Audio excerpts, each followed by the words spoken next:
Hello friends, welcome to all of you. आज हम भारतीय संविधान के अनुच्छेद 25 धर्म के स्वतंत्रता के अधिकार, जो कि स्वयं में एक मूल अधिकार भी है, के बारे में विस्तार से जानेंगे कि धर्म की स्वतंत्रता का अधिकार क्या है और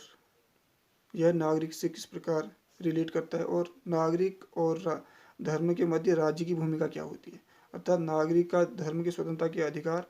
में राज्य की भूमिका क्या होगी और किस तरीके से इसको लागू किया जाएगा, किस तरीके से यह प्रभावी होगा। दोस्तों, अनुच्छेद 25 में निहित धर्म के स्वतंत्रता के अधिकार में नागरिक के धर्म को मानने में अंतःकरण की स्वतंत्रता का अधिकार, उसके प्रसार करने का अधिकार, धर्म को अबाध रूप से मानने का अधिकार एवं धर्म से संबंधित आचरण करने का अधिकार शामिल है। तो हम इसमें वन पॉइंट बाय पॉइंट समझने की कोशिश करते हैं कि वास्तव में धर्म की स्वतंत्रता के अधिकार नागरिक की अभिवृद्धि के लिए किस प्रकार सहायक होता है, या धर्म का वास्तविक रियल डिफिनेशन नागरिक के संदर्भ में क्या होती है। दोस्तों, जैसा कि हम सभी लोग जानते हैं, धर्म एक आस्था एवं विश्वास का विषय है जो नागरिक के जीवन जीने का आधार हो सकता है, या व्यक्ति के जीवन जीने का आधार हो सकता है कि व्यक्ति किन मान्यताओं के साथ, किन आस्थाओं के साथ और किन विश्वासों के साथ अपने जीवन में उन चीज़ों को लागू करता है जो उसके धर्म में समाहित है। इसका प्राथमिक पहला पॉइंट आता है दोस्तों, अंतःकरण की स्वतंत्रता। अंतःकरण की स्वतंत्रता के अंतर्गत हम ये देखते हैं कि नागरिक को अपने अंतःकरण से किसी धर्म विशेष को मानने का अधिकार, अर्थात नागरिक अपने भगवान के साथ, अपने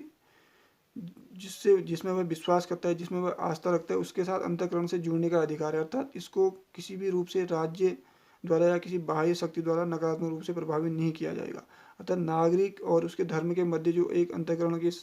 स्थापना होती है, वो नागरिक का एक मूल अधिकार है। अर्थात उसको बाधित नहीं किया जाएगा, क्योंकि नागरिक अपने विश्वासों के साथ, अपने आस्थाओं के साथ, अपनी मान्यताओं के साथ जुड़ा होता है और इन मान्यताओं, आस्थाओं एवं विश्वासों में ही उसका एक जीवन का मूल आधार होता है। अगर यह नकारात्मक रूप से किसी व्यक्ति विशेष को या किसी, हम कह सकते हैं, किसी अन्य व्यक्ति को नकारात्मक रूप से प्रभावित नहीं कर रहा है, तो उस नागरिक को धर्म के अंतःकरण के साथ मानने का अधिकार दिया जाता है। अर्थात उसको यह अधिकार दिया जाता है कि वो अपने धर्म को अपनी इच्छा के अनुरूप, अपनी आंतरिक मान्यताओं के अनुरूप उसको स्वीकार करे और उसको लागू करे। दोस्तों, इसमें दूसरा पॉइंट आता है मानने का अधिकार। अर्थात किसी नागरिक को अपने धर्म को मानने का अधिकार है, अपने विश्वास को रिप्रेजेंट करने का अधिकार है, अपनी मान्यताओं को सामाजिक रूप से स्वीकारने का अधिकार है। अर्थात उसको उसकी जो मान्यताएं होंगी, जो उसके विश्वास होंगे, जो उसके मत होंगे, उनको बाह्य रूप से वो रिप्रेजेंट कर सकता है, बाह्य रूप से उनको मान सकता है। अर्थात कोई बाहरी सीमा उस पर लागू नहीं होगी, कोई बाहरी दबाव उस पर लागू नहीं होगा कि वो अपने धर्म को नहीं मान सकता है, अपने धर्म को स्वीकार नहीं कर सकता, उसमें विश्वास नहीं रख सकता। क्योंकि हमने अनुच्छेद 25 को इसी संदर्भ में अपनाया है कि जब हम नागरिक को अनुच्छेद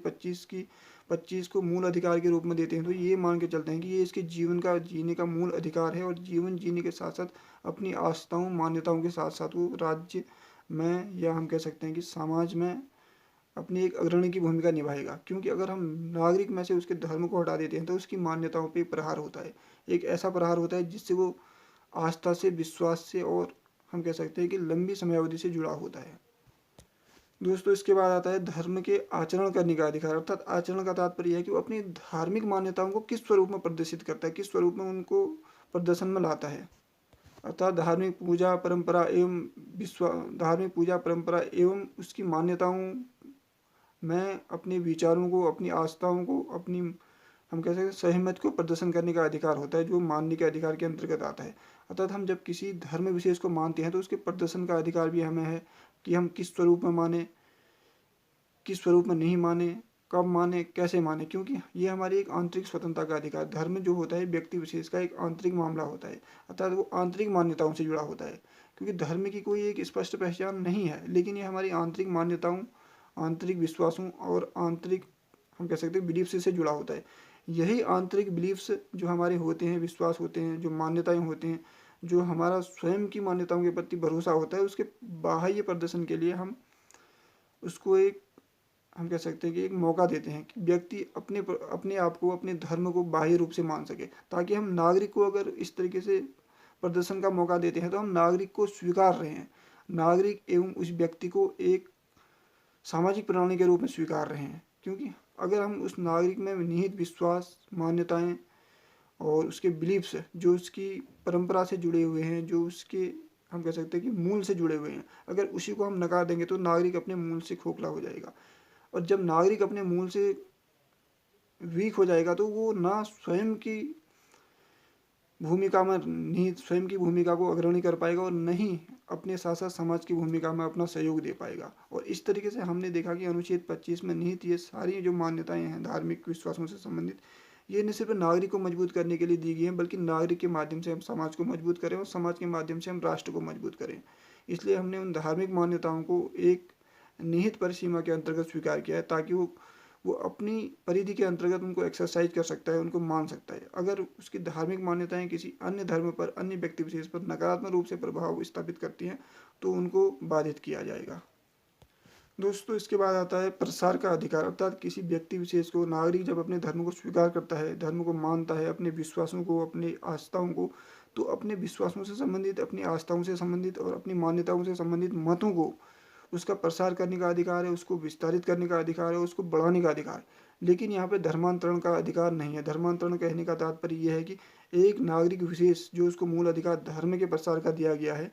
उस धर्म के प्रसार के आड़ में वो धर्मांतरण नहीं कर सकता है, और वो उस धर्मांतरण में भी वो जबरदस्ती किसी का धर्म का परिवर्तन नहीं करा सकता है। क्योंकि धर्म जो होता है वो हमारी मान्यताओं से जुड़ा होता है, हमारे विश्वासों से जुड़ा होता है और हमारी स्वीकृतियों से जुड़ा होता है। अगर हम अपनी स्वीकृतियों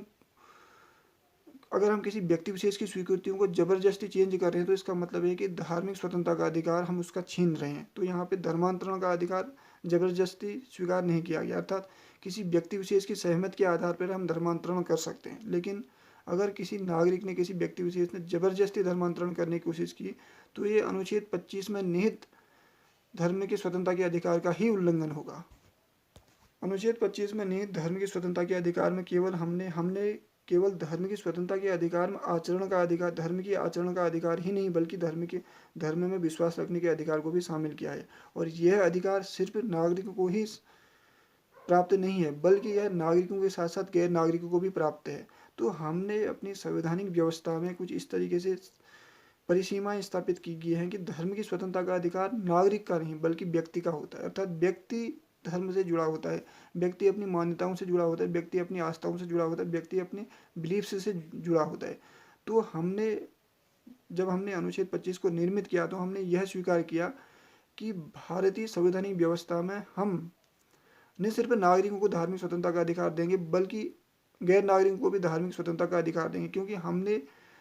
नागरिक से पहले व्यक्ति और व्यक्ति से पहले हम कह सकते हैं कि मानव के अधिकारों को प्राथमिकता दी है, क्योंकि मानव का अधिकार, उसकी अपनी धार्मिक स्वतंत्रता का अधिकार मानव के अधिकार में आता है। तो इसलिए हमने मानवीय सीमाओं को, मानवीय हम कह सकते हैं कि अस्तित्व को पहचान देने की कोशिश की है अनुच्छेद 25 के माध्यम से। तो इसीलिए हमने धार्मिक स्वतंत्रता के अधिकार को नागरिक एवं गैर नागरिक दोनों को दिया है। उदाहरण के लिए अगर कोई विदेशी व्यक्ति भारतीय भूभाग में, भारतीय क्षेत्रीय सीमा में निवास करता है तो वो अपने धर्म को, अपने विश्वासों को, अपने मत को, अपने पंथ को, अपने बिलीफ्स को यहाँ पे एक्सरसाइज कर सकता है, अपनी मान्यताओं के अनुसार एक्सरसाइज कर सकता है। उसमें कोई बाह्य दबाव नहीं होगा, उसमें कोई लीगल इंटरफेयर नहीं रहेगा। इसका तात्पर्य यह है कि हम प्राथमिक रूप से व्यक्ति की अस्तित्व को स्वीकार रहे हैं, नागरिक के अस्तित्व को साथ साथ व्यक्ति के भी अस्तित्व को स्वीकार रहे हैं, ताकि वो अपने अस्तित्व के माध्यम से अपना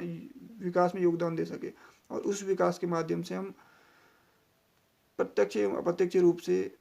हम कह सकते हैं कि समाज का विकास कर सकें। क्योंकि यहाँ पे हम नागरिकों के साथ साथ गैर नागरिकों की जब बात करते हैं तो हम समाज निर्माण की बात करते हैं, क्योंकि समाज सिर्फ नागरिकों से निर्मित नहीं होता है बल्कि नागरिकों, गैर नागरिकों एवं इंसानों से निर्मित होता है। इसलिए हमने एक इंसानियत के तौर पर धर्म की, हम कह सकते हैं धार्मिक स्वतंत्रता के अंतर्गत ये सारी चीज़ें समाहित की हुई है। दोस्तों, मूल प्रश्न यहाँ पे यह उठता है कि अब कोई व्यक्ति विशेष, कोई संगठन विशेष, कोई व्यक्ति अपने धर्म की स्वतंत्रता के आचरण का कहाँ तक पालन कर सकता है या कहाँ तक एक्सरसाइज कर सकता है। क्योंकि हम किसी व्यक्ति को भी उसमें निहित मान्यताओं को, उसमें निहित विश्वासों को, उसमें निहित हम कह सकते हैं कि विश्वास, मान्यता एवं उसकी परंपरा को कहाँ तक लागू कर सकते हैं। क्योंकि कोई भी व्यक्ति अपनी मान्यताओं के माध्यम से अगर दूसरे को नकारात्मक रूप से प्रभावित कर रहा है या वो दूसरों के लिए चैलेंज बन रहा है, तो ऐसे समय में उसकी मान्यताओं को, उसके विश्वासों के उस नकारात्मक प्रभाव को वहीं पे रोक दिया जाएगा जहाँ से वो अन्यों के लिए नकारात्मक रूप से प्रभावित हो रहा है। तो यहाँ पे राज्य नामक जो प्रणाली है, राज्य नामक जो इकाई है, उसका यह विधिक दायित्व होता है कि वो अपने राज्य के भौगोलिक सीमा के अंतर्गत रहने वाले निवासियों के धार्मिक मान्यताओं को, धार्मिक प्रथाओं को, धार्मिक रीति रिवाजों को, उनके विश्वासों को, उनके मतों को रेगुलेट करे। रेगुलेट करने का तात्पर्य यह है कि उनकी मान्यताओं को मनाने का, उपभोग करने का अधिकार तो दे, लेकिन उसमें निहित नकारात्मकता को नष्ट किया जाए, उसको रोका जाए, उसको मूल से ही नष्ट किया जाए। क्योंकि हमने सामाजिक व्यवस्था में, हमने भारतीय सामाजिक व्यवस्था में जहाँ धार्मिक स्वतंत्रता के अधिकार को विधिक अधिकार के रूप में स्वीकार किया है, वहीं हमने यह भी देखा है कि इस मूल अधिकार का प्रयोग कोई नकारात्मक रूप से न करने पाए। अगर कोई नकारात्मक रूप से इस मूल अधिकार का प्रयोग करता है तो ये राज्य व्यवस्था के लिए और भारतीय विधिक व्यवस्था के लिए चुनौती होगा। इसलिए हमने इस व्यवस्था में राज्य को यह शक्ति दी है कि वह अनुच्छेद 25 में निहित शक्ति का, अनुच्छेद 25 में निहित सामर्थ्य का, अनुच्छेद 25 में निहित रियल डिफिनेशन को एक्सरसाइज करते हुए देखे कि कहीं ये अपने नकारात्मक प्रभाव को तो स्थापित नहीं कर रहा है, व्यक्ति अपने नकारात्मकता को तो स्थापित करने की कोशिश नहीं कर रहा है, अतः इस धर्म के आड़ में कोई गलत कार्य तो नहीं किया जा रहा है। अनुच्छेद 25 में दो परिभाषाएं दी गई है, कृपाण धारण करना एवं कृपाण लेकर चलना। अर्थात कृपाण धारण करना एवं कृपाण लेकर चलना सिख धर्म का एक अधिकार माना जाएगा, और यह सिख धर्म का मूल अधिकार है, और यह माना जाएगा कि यह सिख धर्म से जुड़ा हुआ एक अटूट अस्त्र है, और जिसको हमने अनुच्छेद 25 में धार्मिक स्वतंत्रता के अधिकार में मूल अधिकार के रूप में ही स्वीकार किया गया है। दूसरा, हिंदू धर्म में इसमें सिख, जैन एवं बौद्ध धर्म शामिल किया है। अनुच्छेद 25 में दो चीज़ें निहित हैं। पहला, धार्मिक स्वतंत्रता के अधिकार के अंतर्गत कृपाण धारण करना एवं कृपाण लेकर चलना, यह सिख धर्म का एक मूल अधिकार माना जाएगा, और मूल अधिकार के तहत ही कृपाण धारण करने का अधिकार दिया गया है। और वहीं हिंदू धर्म में सिख, जैन एवं बौद्ध को शामिल किया गया है। तो दोस्तों, इसका फाइनल कंक्लूजन अगर हम समझने की कोशिश करें तो धार्मिक स्वतंत्रता के अधिकार के अंतर्गत हमने ये देखा कि हमने नागरिक एवं व्यक्ति को उसके मूल स्वरूप में स्वीकार किया है, ताकि वो अपनी मूल मान्यताओं के साथ, अपने मूल विश्वासों के साथ, मूल परंपरा में निहित भरोसे के साथ, ट्रस्ट के साथ जी सके। और यह भरोसा, यह ट्रस्ट और यह मान्यताएं न सिर्फ व्यक्ति के निर्माण में, नागरिक के निर्माण में सहायक होंगी, वरन